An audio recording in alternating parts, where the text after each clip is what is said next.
Graphic Nature, welcome to the Mark and Me podcast. Oh yeah, thank you for having me. It's an absolute pleasure. What I do with all bands that come on the podcast is, it doesn't matter if you've been on 5 times, 10 times, or your first time, is I'm always intrigued about going back in time. Okay. I'm really interested when you're growing up, if you can still remember that first album that you bought maybe with your pocket money or was given to you by a friend or a colleague or someone that you loved, but that first album that you remember getting, falling in love with, and kind of it maybe changed your life. Yeah, that was Silver Side Up by Nickelback. Is that something you want to confess right now? Dude, Nickelback are the fucking best. Yeah. I got that at Christmas from my mum.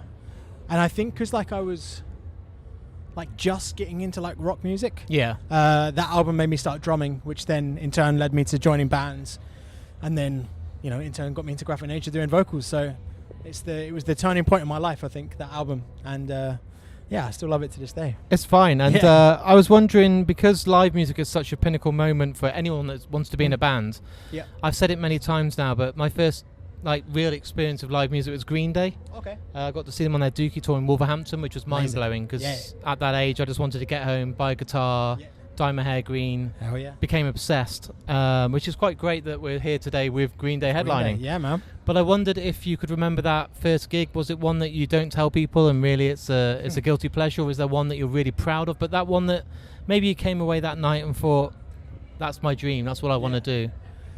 So, funnily enough, my first ever show that I went to was the Black Eyed Peas and Pussycat Dolls. Wow. At Wembley. It's pretty sick. I didn't want to go. My mum bought me the tickets, and I was like, cool, I'll just go, whatever. But my first proper metal show was Bullet for My Valentine at Brixton Academy. Phenomenal. And that was with Still Remains and Skindred, I think, and Silverstein maybe. Wow. I can't remember. But I just remember being like, wow, this is insane. And then I started going to local shows, and there was a band that was from my area, and I remember seeing them and being like, what, you can do this? You're allowed to do this? This is so sick. And then ever since I watched them, I was like, oh my God, this is what I want to do. And yeah, if it wasn't for local bands when I was younger, I don't think I'd be doing this right now. No. Because it was because of that, the accessibility of being it's £2 to get in. I'm seeing 5 bands, and they're all at the time I was they're the best bands I've ever seen in the world. They're probably just fine, but that really solidified the it's an option for me. It's not just a pipe dream. Of course. So that was really cool. And isn't that good that you can relate and see maybe friends or people that you know locally, and it isn't a glorified stage where you're thinking, oh, that's Eddie Vedder or Kurt Cobain. It's someone that you actually know their name or what they do. Yeah. And that's what blew me up, blew my mind really, because I always thought that musicians are these people that are so unobtainable to meet and all this kind of stuff. And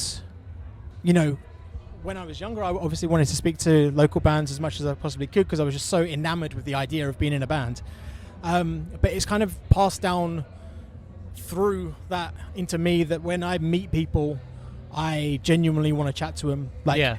Whether they're in a band that's a bigger band than ours, someone that's just coming up, or just fans of our band. I just really like taking the time to speak to people, because I was that kid on the other side. It's important. I was so excited to meet bands that if someone wants to come and say hey to me, cool, I got half an hour, let's just chill out, let's talk about whatever. So I think it's a very important thing that I've learned from my youth. Yeah, of course. Yeah, it's just very good. So I suppose when you were a kid growing up, drums being your main instrument at this point, were you thinking to yourself, I want to be a drummer, I want to be successful in a band, I want to now go on and be known for being drums? Because it's quite a swap, isn't it, to then go, actually give me a microphone, I want to be the front man, because the drummer's always hidden at the back. So I think that kind of change to be at the forefront is quite brave. So I wanted to start drums because I wanted to be like Joey Jordison from Slipknot.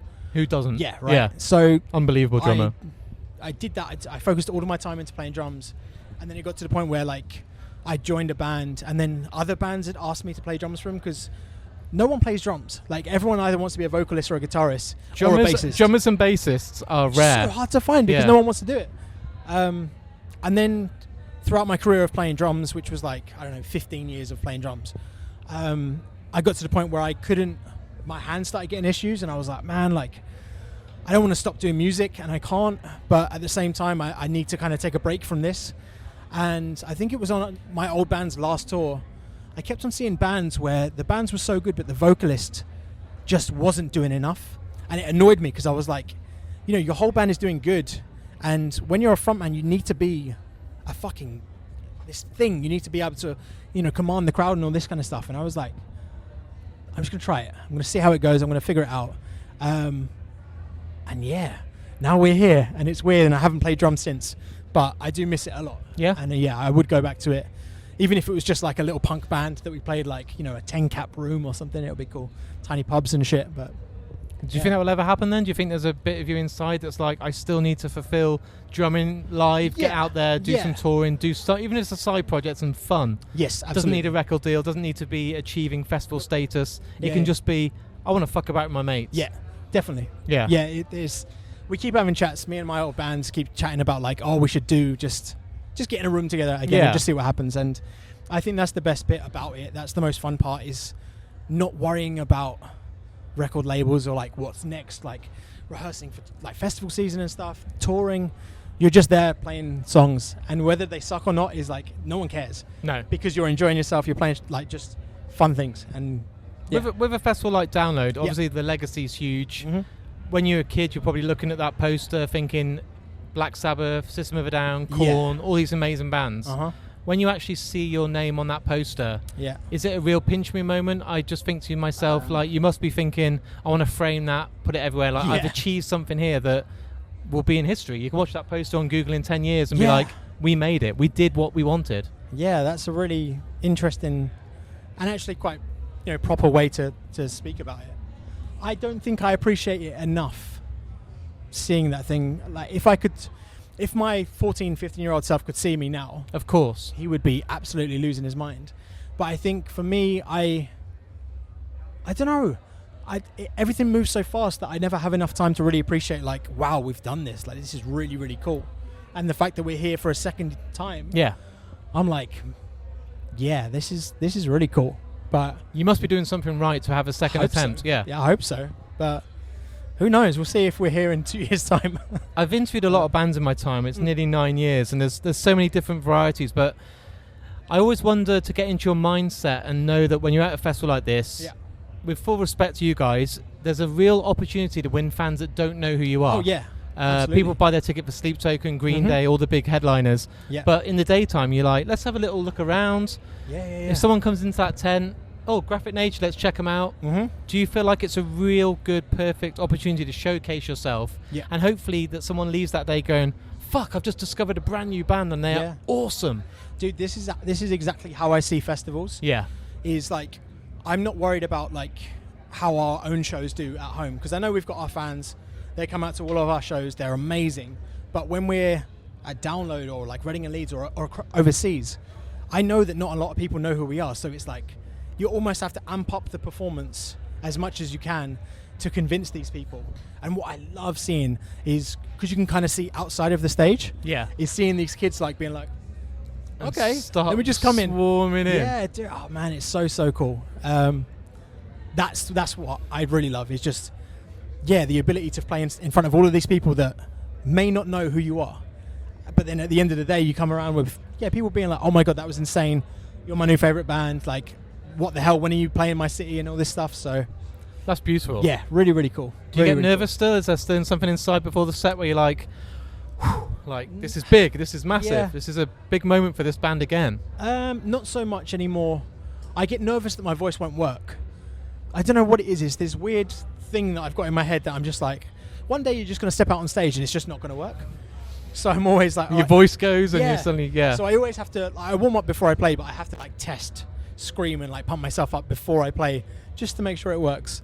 And I don't know whether that's just an anxiety thing or whatever. I panic, right? I only do podcasts. I'm not singing with a band. I haven't got to go into a tent and try and win over fans. But I walked to the bar a minute ago with Darren when I got a drink, and I thought, I'm talking quite a lot this morning. I'm starting to feel croaky, and I'm thinking, I actually need to kind of play this quite safe, because I've got a whole day ahead of me. That's what I mean.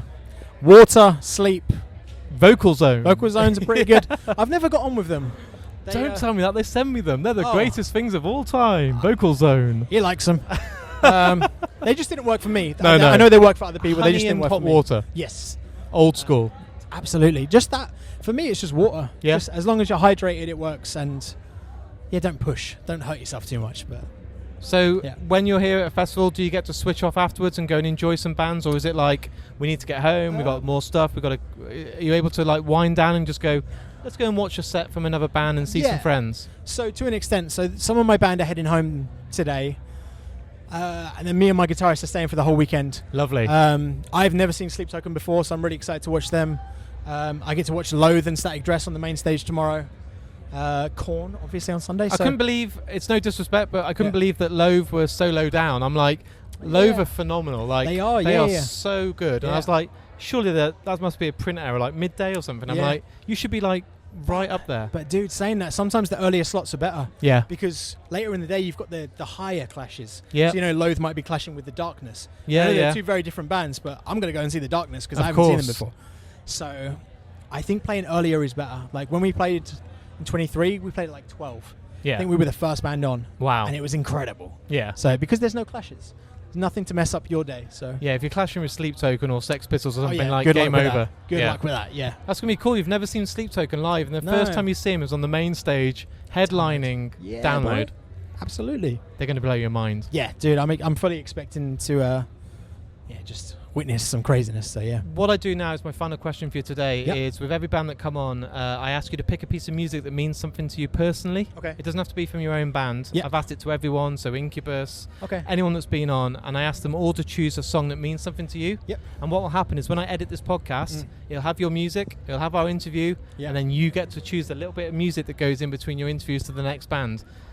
Oh, so I can either go really depressing. People pick something by the Smiths, a B-side by Yoko Ono. Okay. Someone might pick something from the festival, but might be the song you want at your own funeral. I don't know. Oh no, I think a song that's dear to me is completely opposite out of the way of like music and sides.